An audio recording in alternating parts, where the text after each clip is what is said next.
It's a big problem. Large vehicles parked on small streets originally designed for horse and carriage. When large vehicles park on these slim streets, they block lines of sight for drivers, bicyclists, and pedestrians alike. To get a feel for the issue, we took a drive with supervising transportation engineer Derek Bailey.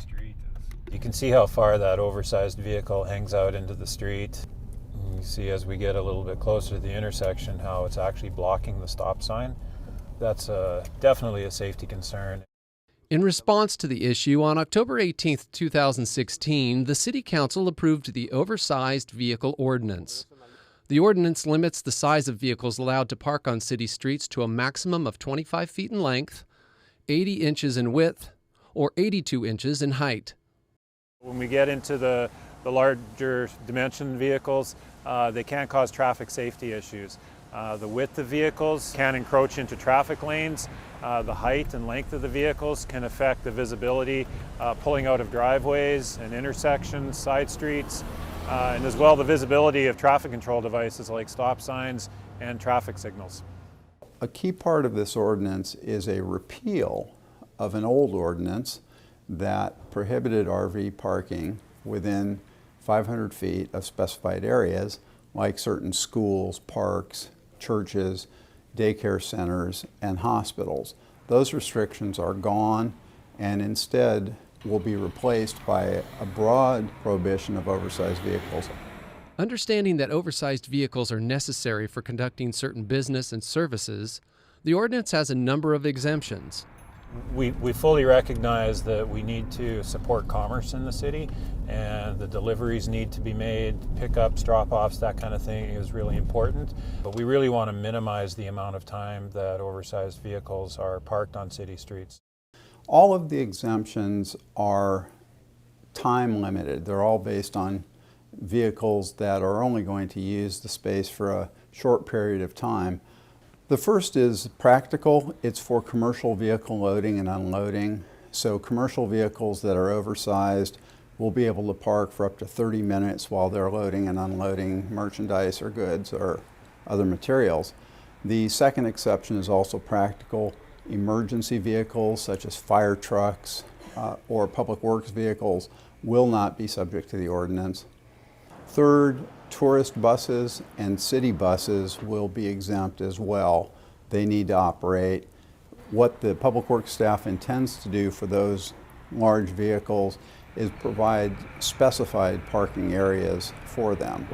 Oversized vehicles that have broken down will be able to remain on city streets for up to 4 hours in order to be repaired or towed. The ordinance also has two permit-based exceptions. One is a temporary parking permit that is available to 3 types of drivers.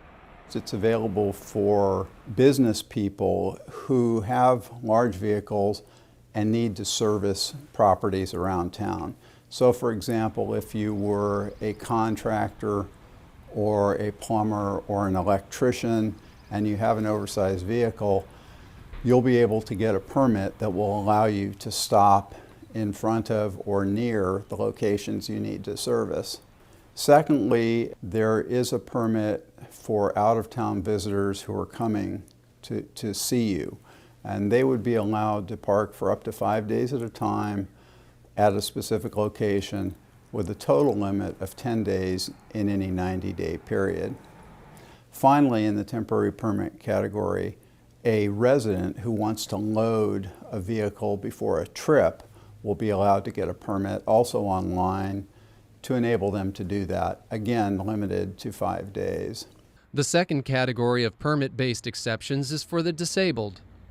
So this ordinance makes an allowance for disabled people who need an oversized vehicle because of their disability.